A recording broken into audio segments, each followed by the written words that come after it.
આદિવાસી ઉચ્છલ તાલુકા આદિવાસી સમાજ સમિતિ દ્વારા ભારત દેશના તમામ આદિવાસી કુટુંબ કબીલાઓને યુનો દ્વારા ઘોષિત 9મી ઓગસ્ટ વિશ્વ આદિવાસી દિવસની ખૂબ ખૂબ હાર્દિક શુભકામનાઓ।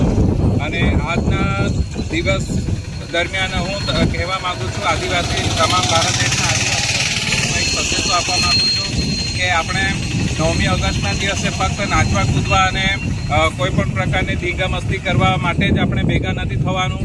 આપણા દેશમાં તમામ આદિવાસીઓને આપણે કેવી રીતે એમને ઉત્થાન તરફ લઈ જઈએ, એમનો કેવી રીતે એક સર્વાંગી વિકાસ કરીએ, એ દિશા તરફ આપણે નિર્ણયો લેવા જોઈએ।